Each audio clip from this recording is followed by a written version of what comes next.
Hello again.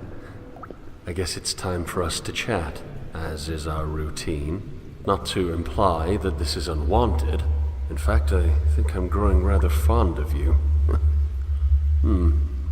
You and I have shared a grand nothingness, and I feel as though your belly is a suitable embassy amidst the unknown above.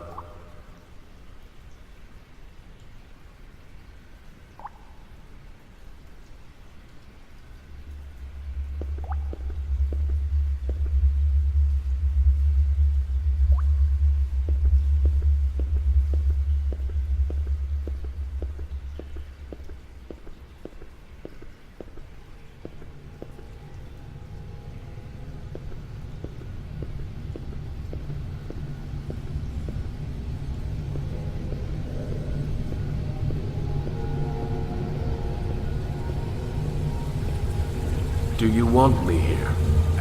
I know the question must seem odd, if not insulting, but I really must ask. You seem distant as of late.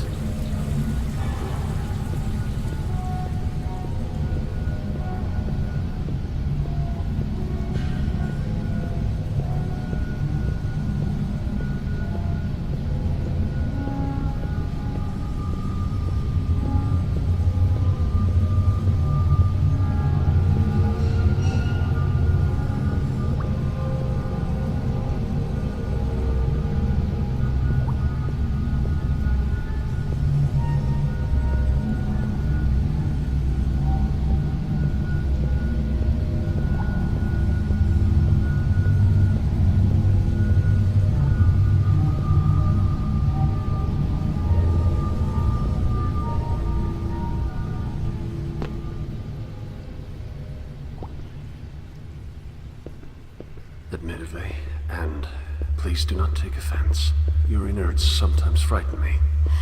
Even in the complete safety of a belly and to myself, there are places like this that I do not want to know.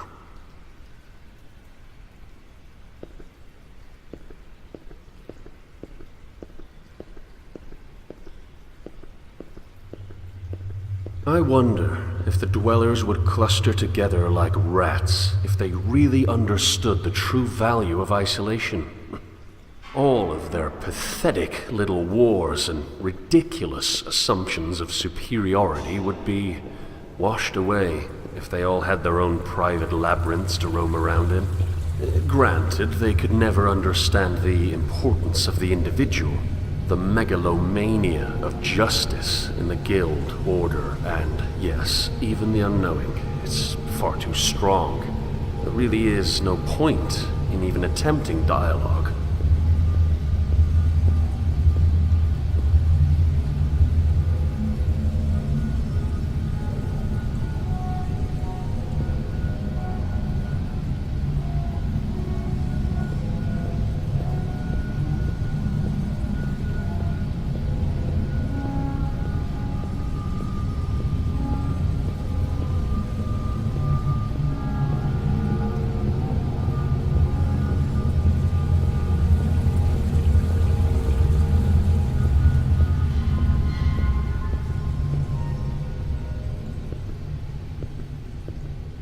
As a child, before the lots were cast, my parents moved around a great deal.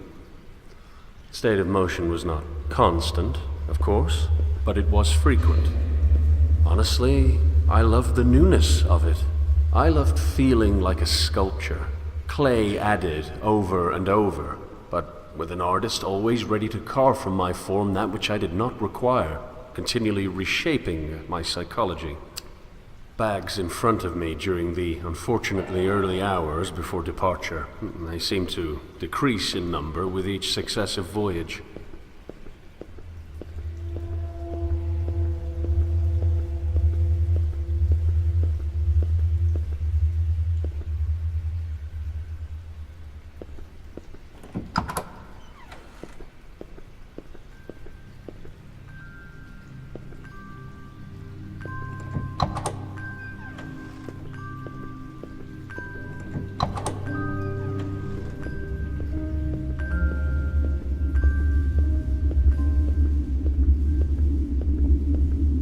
shouldn't be here.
Please. I cannot swim this deep. Let me out. Please.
Would you be angry with me if I removed his work?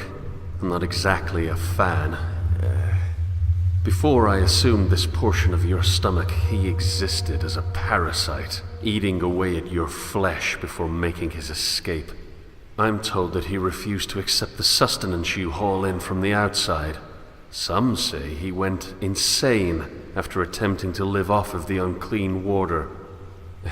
Poor fool.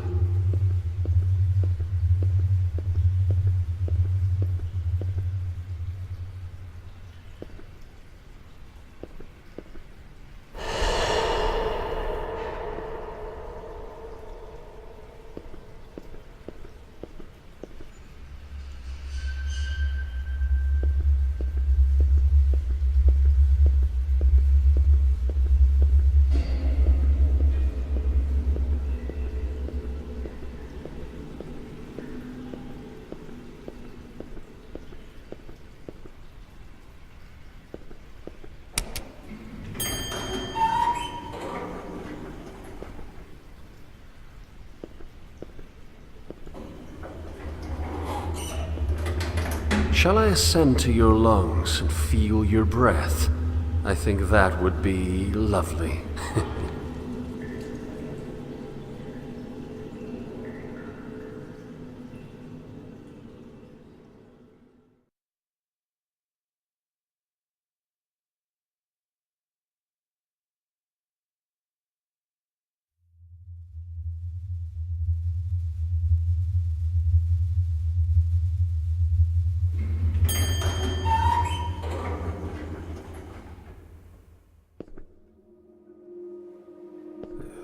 Simple little animals, aren't they? Filthy, no doubt, but can you really blame them? I suppose that if I were to hate them for their nature, I would be just as filthy.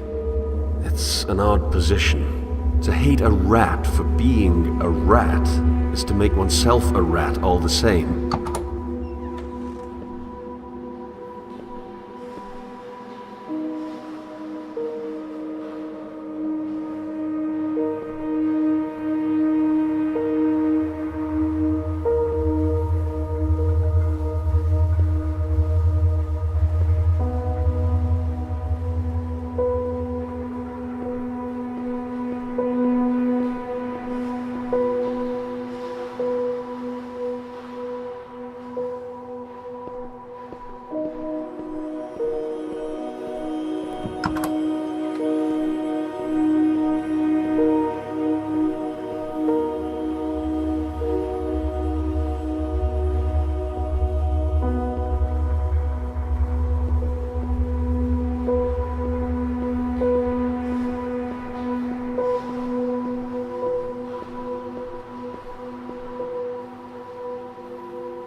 What's down there? No one ever told me. Not that I know anyone. Apparently, after the Guild took this area from the Order, they felt the need to block off the tunnel leading to an access point dumping into the unclean water. Everyone knows not to drink it, so why block the path?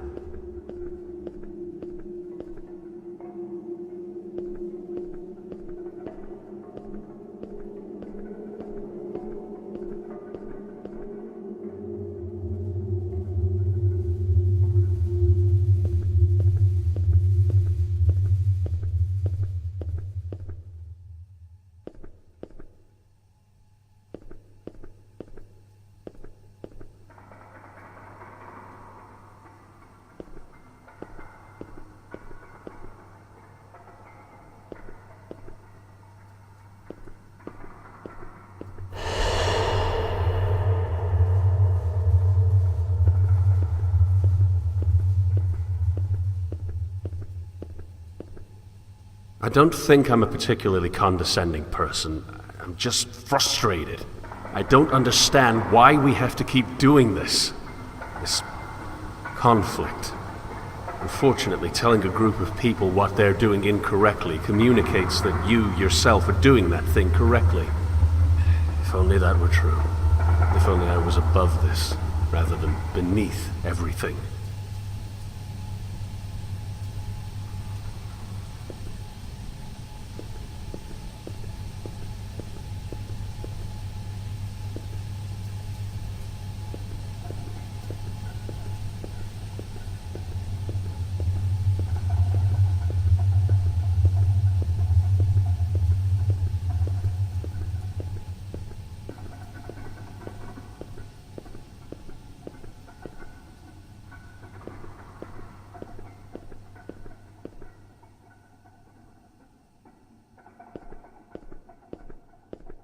What is this?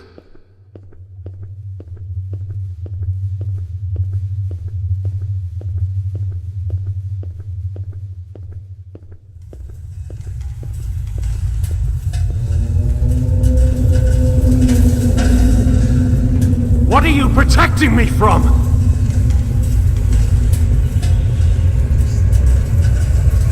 I must see it. I must see what they've done. I must see the extent of Nineveh's fruits, and I must see what they've done to you.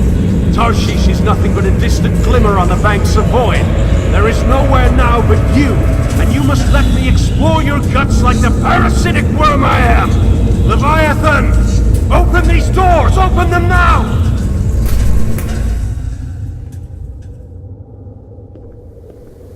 What have they done?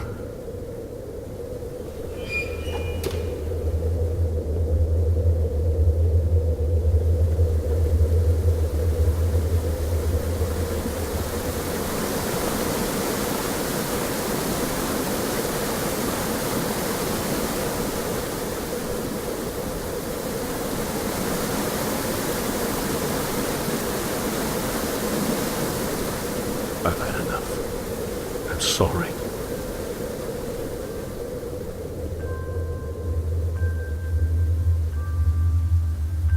You were right. I'm not ready. I'm sorry. I'm so sorry.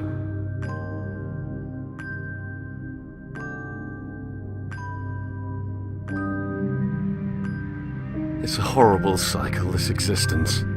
I reach out to connect with them. Again and again I try, only to discover that nothing has changed. So I return home. Progression is lost, and I restart the cycle. I just want to sail.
It's funny how they all hoard the same supplies.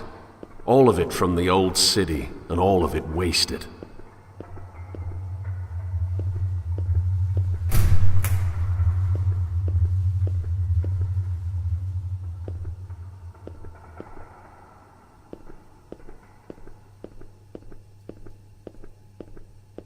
Would you grant me another ascent? I've explored your innards. Let me scale your back.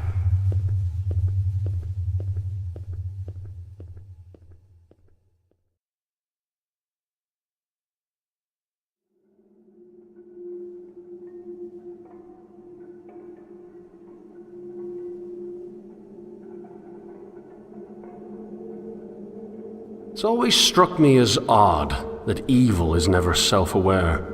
I mean, the most horrendous actions, these conglomerate endeavors of warring cabals, are caused by the best intentions. So all that's left is this grand suspicion of idiocy. Good intentions are moot under the control of a ludicrously stupid idea. But my contribution is hardly an appropriate contrast. I would like to argue that my contribution is non-existent, and thus superior to their negative impact. But the truth is, we're all infinitely terrible for not contributing at all, be it through neutrality or detriment.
Perhaps I should kill myself. It's a rather funny thought, actually. The standard reason for suicide entails depression. A sad portrait of a weak mind. But my desire for death is far more utilitarian. I feel as though I am useless. And I gather that this feeling is similar to what the others have felt. I do not suppose that any of them felt any particular brand of gloom before the end. Just a single shade of grey. At any rate, I prefer this situation to its emotional alternative. We Minotaurs are only different in that we're honest. We see what our species has become. We see the disease, and we see that there's no cure. What then, Should I linger until I grow old and die, affecting nothing and assuming the role of sewage? No. I'm beginning to feel as though the only honorable route is a swift end. Time has changed from an agent of death to an agent of cleanliness, wiping away existence like some sort of cosmic and crematory disposal. And I best incinerate myself before the universe is forced to deal with me through age.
I don't know why we exist in self-destroying structure.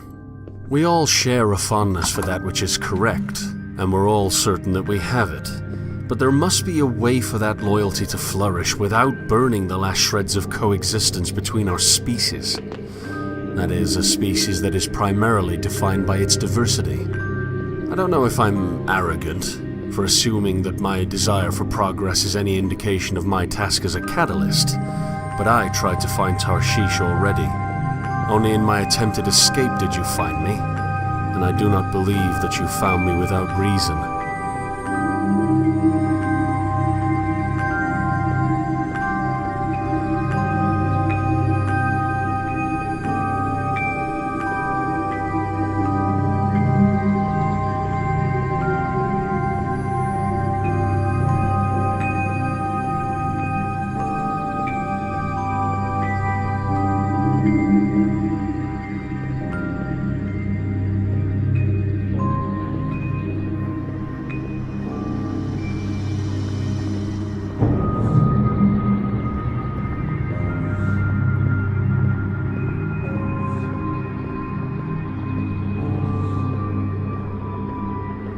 These dreams act as mirrors. Like passive portraits of the complexities of the human mind, they paint self, just as ideas paint the universe. Dreams truly are the most honest form of introspection, even if I can only use them as an escape.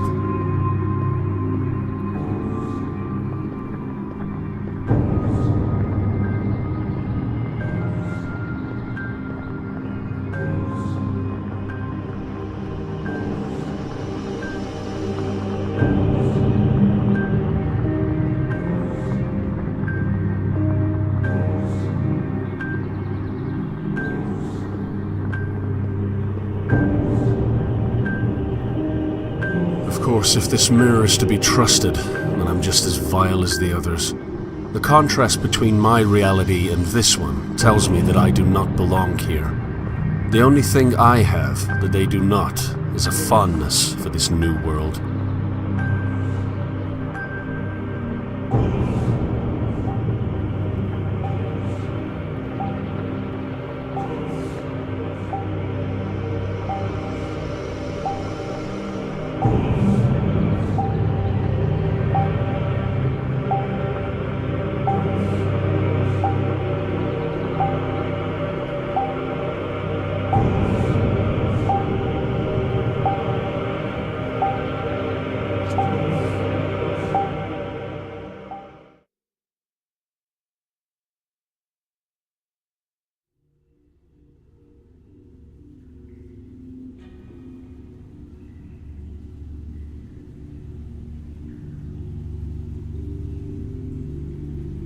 I actually knew the man who lived here.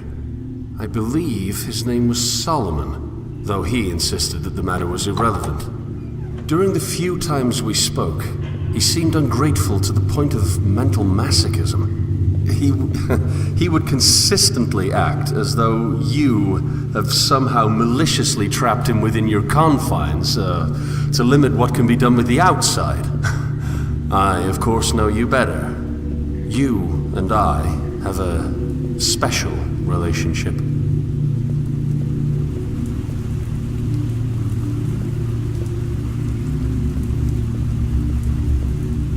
Before the fall, I had access to a monolithic complex of voices. My parents would simply drop me off with the instruction to learn. Vague, certainly, but the uncharted nature of the command provided me the freedom to let my interest plot the course. My travels picked up in speed as the voices became stronger, pulling me ashore to distant lands where discovery welcomed me with open arms.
qualities, your utilitarian and defensive necessity.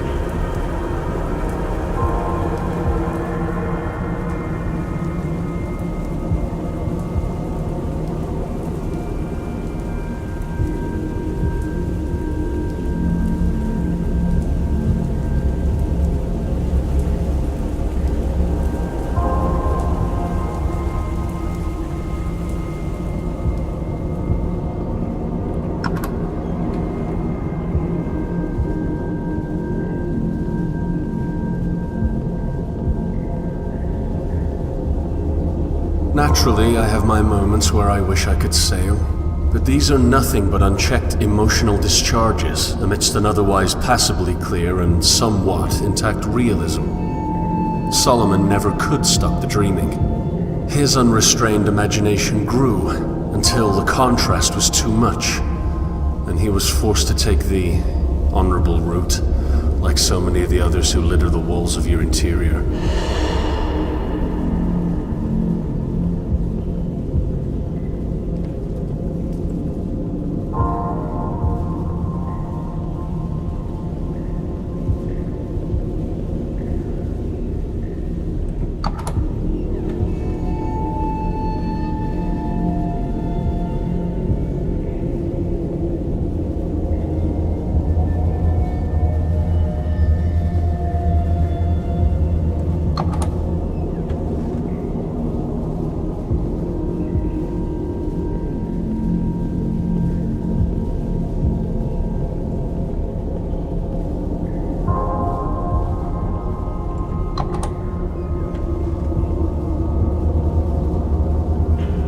The dreams he created were his escape.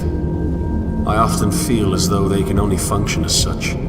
They have a marginal effect, yes, but the required time for any real impact is far too great. Dreams that contribute are a grain of sand on a shoreline far away from here, and Tarshish feels much closer.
Perhaps his dreams were a ladder leading to uselessness. Perhaps my dreams are the same.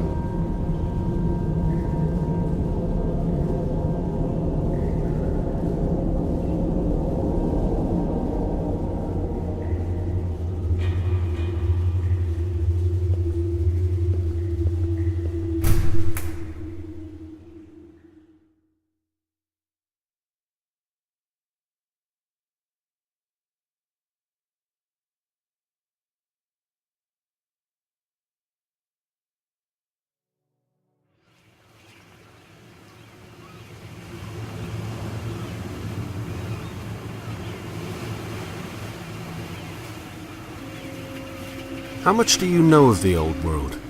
Did you even exist?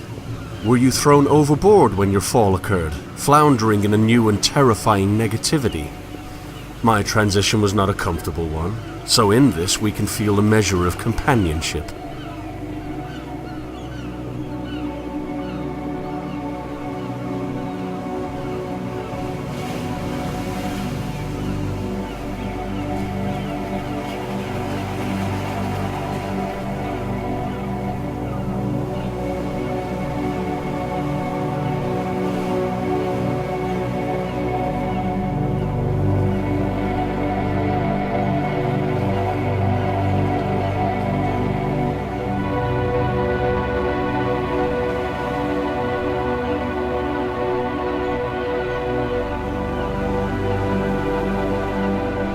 Do you still believe in a world out there in the blue?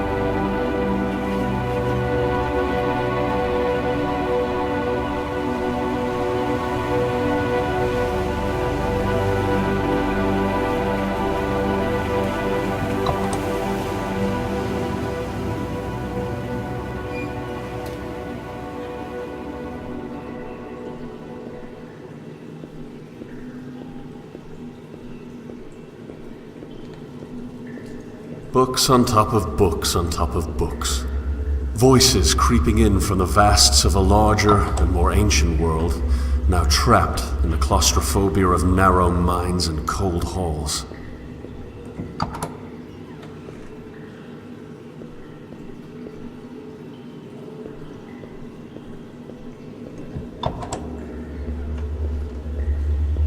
The old world was worthy of the waters that still flow from the inland. These green pipes that provide us with the basic sustenance we need for a pointless existence are nothing but charitable structures for an already stagnant populace. In this sense, our ideas never change because we rejected the source for its fruits.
I have to believe that my dreams have some worth, lest I loose the same anchor into show.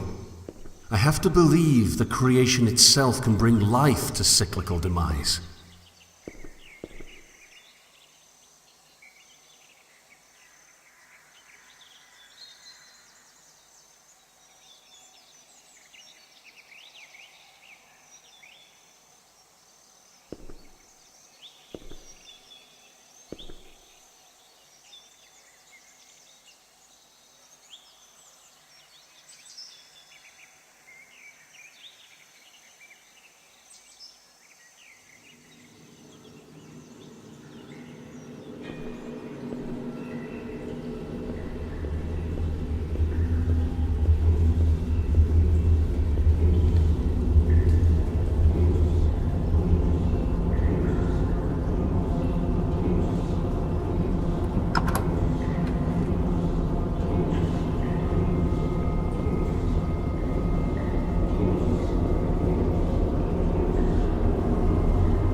escape can take many forms, I see.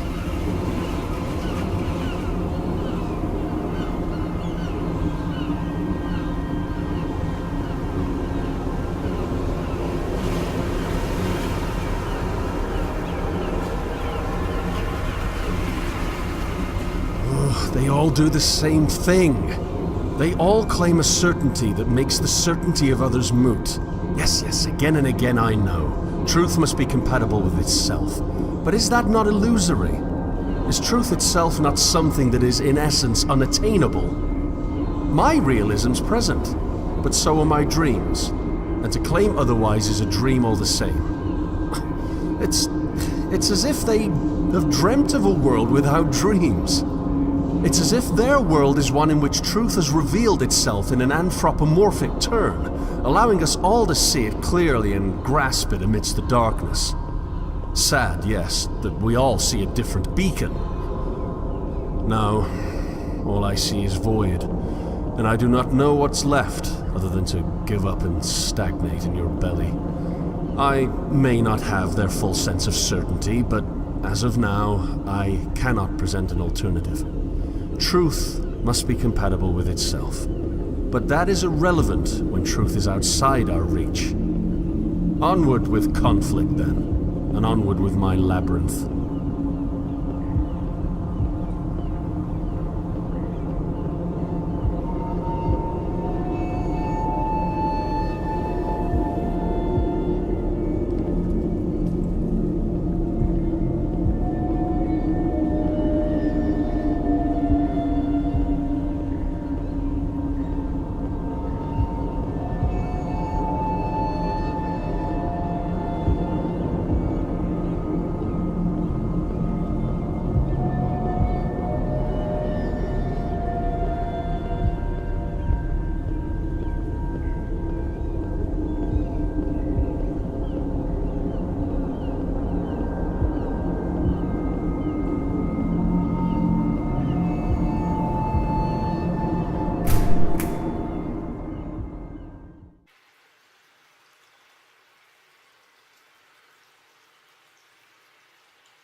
One of the larger unknowing camps is nearby.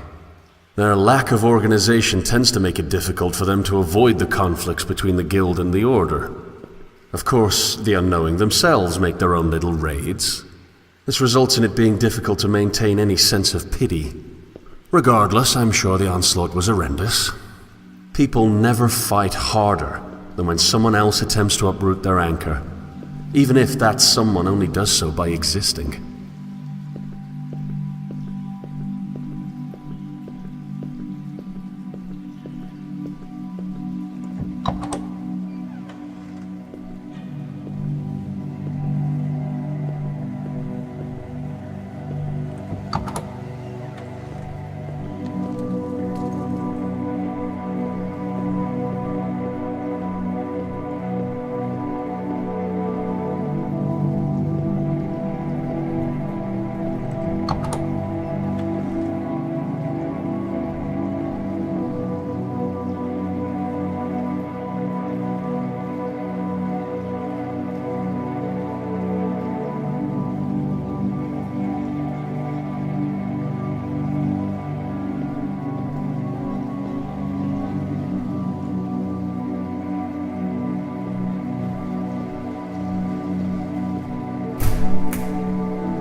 All of our dreams at their core involve some sort of contentment.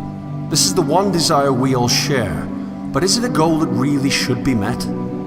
After finding contentment, what then? Where is there left to explore after the last temporary comforts of happiness have been extracted?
island is plagued with the fruits of a collective mental landscape that defines us as desperately holding on to something correct.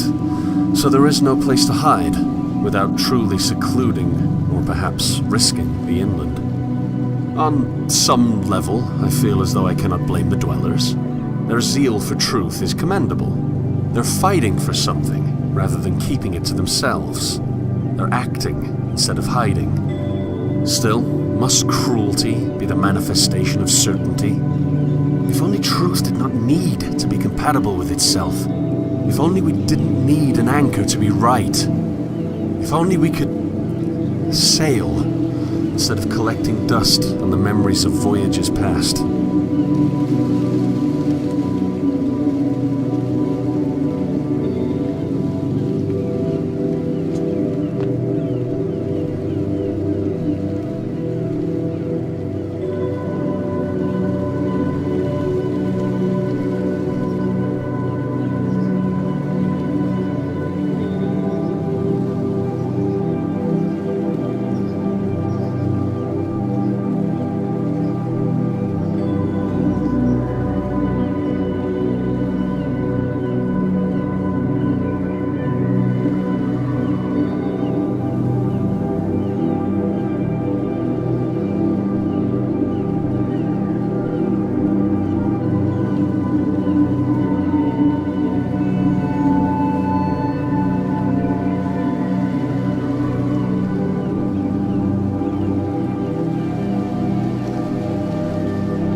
Is this dream truly manifesting? Could the voyage be useful beyond escape?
I remember the exact moment. I remember the slight touch of ocean air passing over my skin as I stared aimlessly into the afternoon sky. It's interesting how, though generally more depressing, I actually preferred a cloudy sky to a clear one. Two vast expanses of blue separated do not have that quality of diversity that a more speckled display boasts. This is not to say that a cloudy sky is wholly unfortunate, because there were moments amidst the grey that I learned to dwell in. I learned to live in the moments where the heavens would tear through the sky as if digging through dirt, creating little bursts of pastel light in the otherwise desaturated gloom. It's as if clouds are nothing but a frame. I wonder if without them, happiness would turn into a flat portrait of stagnation.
We're almost there, Leviathan. The final step between me and the old city's upon us.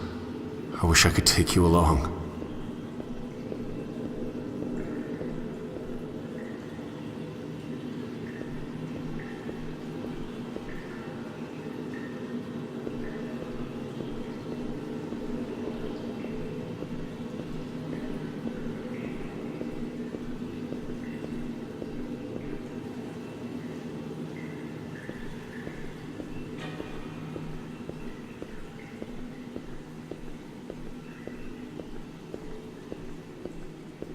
Will you remember me?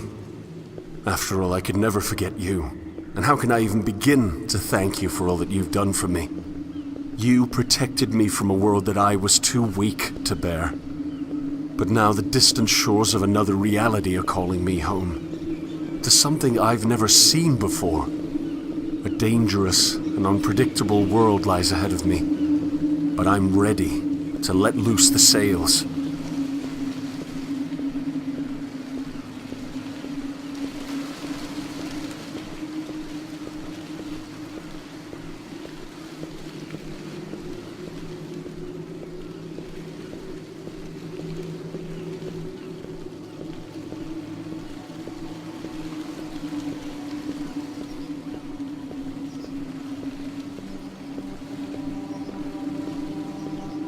Here it is.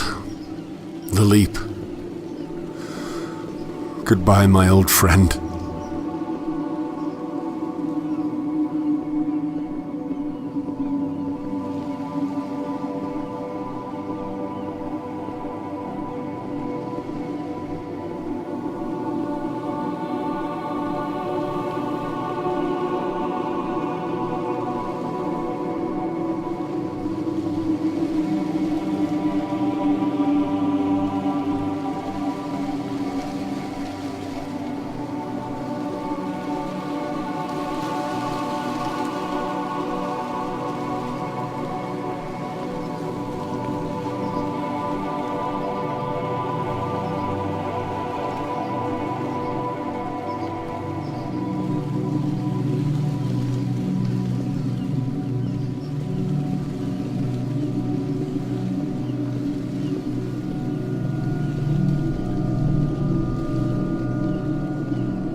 father once recited a poem to me about an older world.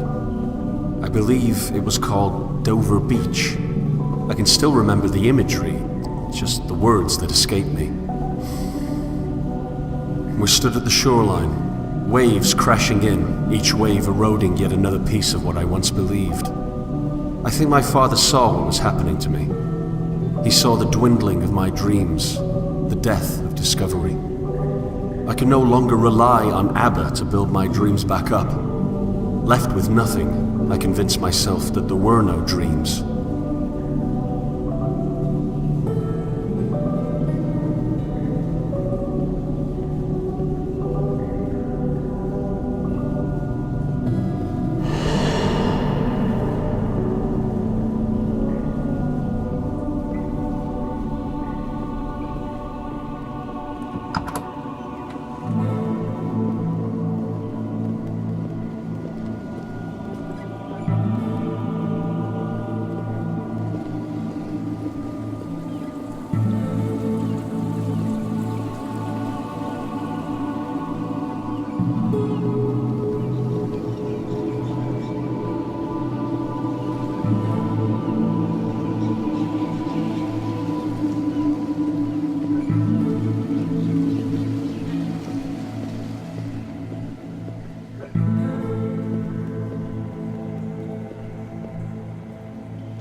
If this final dream before the new is to be trusted, then all life follows the pattern of broken progression.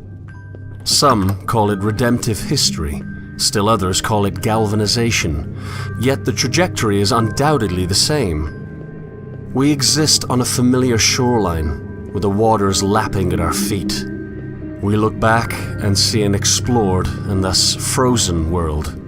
Then, as if subconsciously recognizing the need for change, we dive into a prison of even further inactivity. My prison was my only friend, it seems, but even he saw fit to spit me upon a new shore.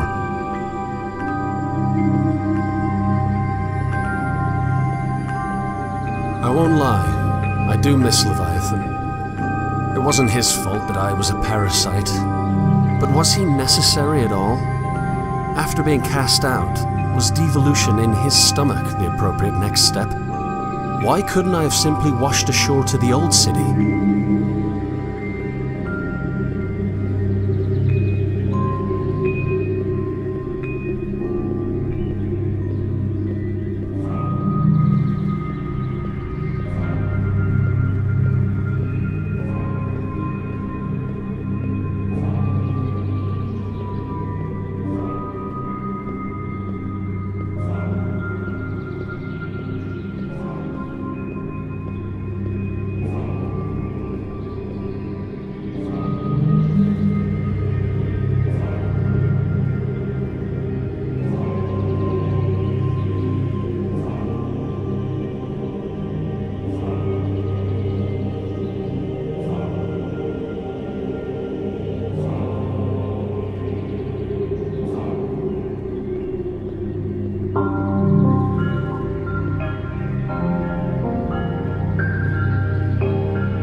Perhaps Leviathan existed for me to discover him, even if that which I explored was my prison. Perhaps I simply needed to see the stagnation before evolving.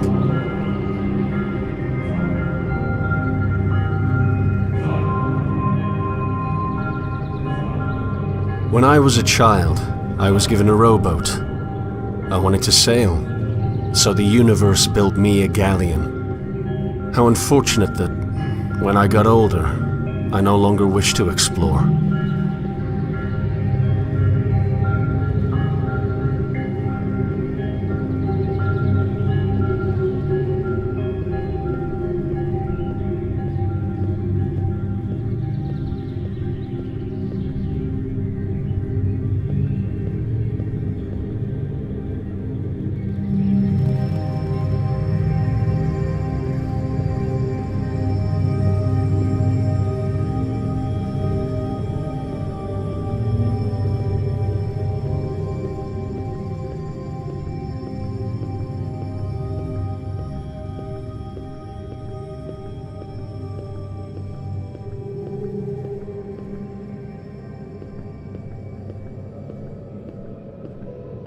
I am going to explore again. I'm going to board my vessel and sail into an unknown world to dream all the more. I'll leave this dream behind to feel the sand of other shores in my hand and let it loose as I travel inward towards newness. First, however, I'll make one last dive into abyss.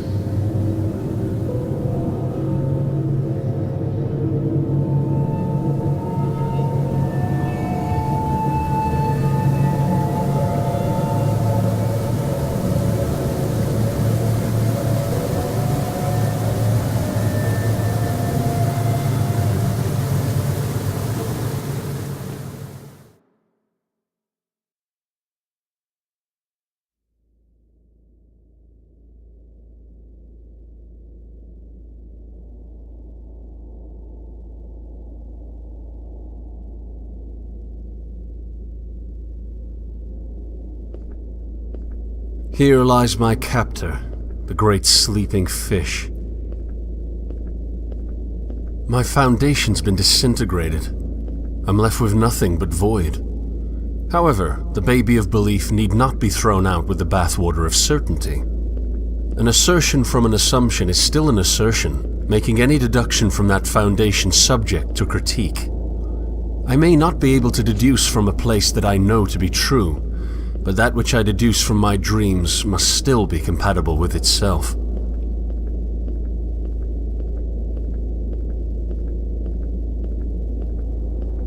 Like a child, I regressed with no end.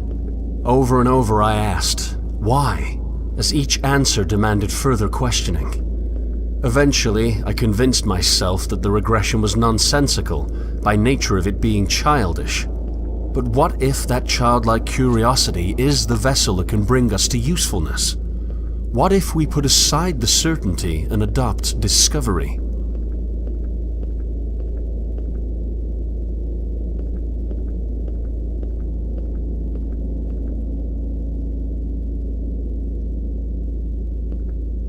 I think I was wrong. Dover isn't where my dreams died.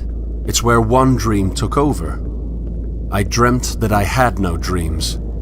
I dreamt that Dover smothered my belief with certainty. In truth, a truth that I cannot know, Dover ran red.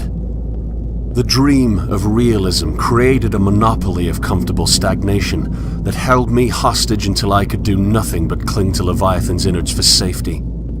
My belief was not truly killed, it was captured. One belief was deemed more true than another, and I convinced myself that I was correct.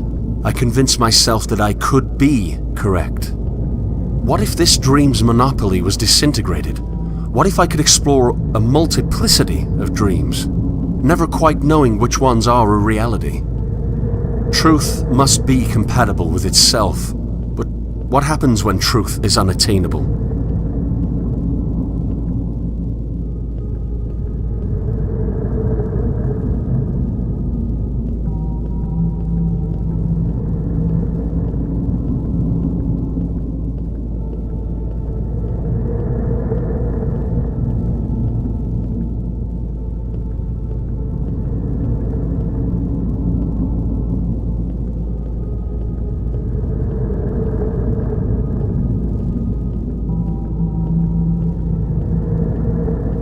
would tell myself that the real world has shown itself like a clear blue sky, spotless in its vast and flat nature.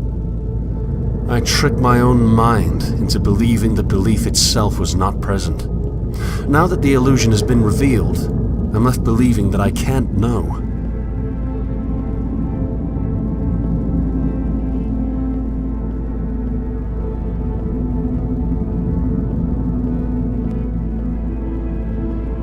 Truth must be compatible with itself based on a starting point I can't prove. I can't assert which dream is not a dream at all because they're all just dreams. Why not discover the dreams I can't control, rather than hiding portions of them away to let what I was certain of flourish?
Solomon saw the illusion for what it was.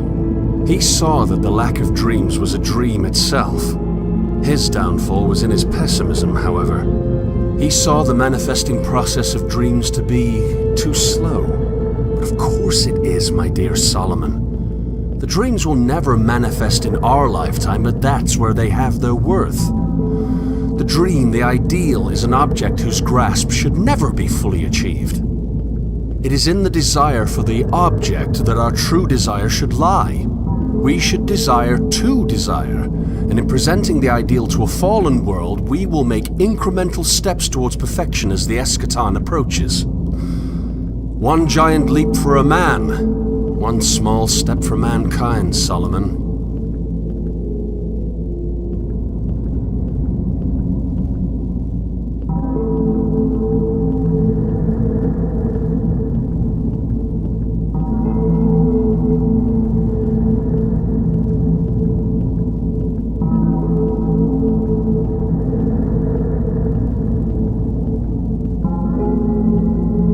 Dwellers' dreams could function within themselves, from their foundation, as long as the factions recognize that foundation as a dream. What point would there be in conflict if the dreams cannot truly be controlled? They have their dreams and they cannot assert which is superior.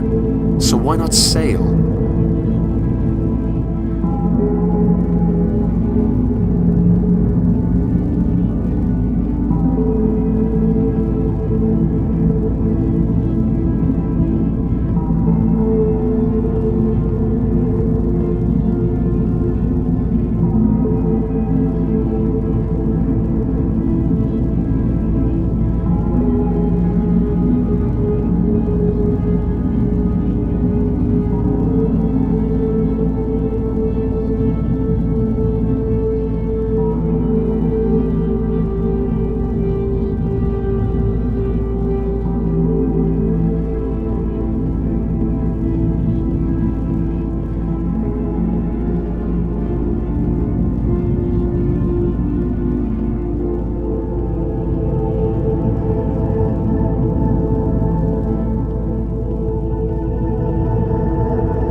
One last look at my cage. One last dive into the abyss of negativity.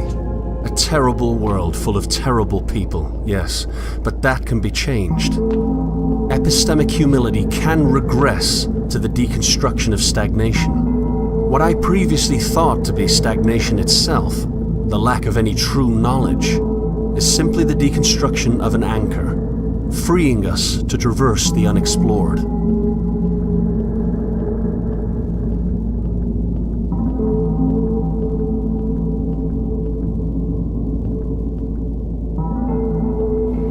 I swam the depths. I confronted the bottom of the redemptive checkmark. I was far more negative than those who still cling to certainty, but that's part of the progression. It's part of the broken progression. In this respect, we cannot improve without first deconstructing. Now, all that's left is to rise to the surface, board my vessel, and set sail for a new and terrifyingly uncertain world. The old city has called, and I wish that more would have the bravery to join me on my journey.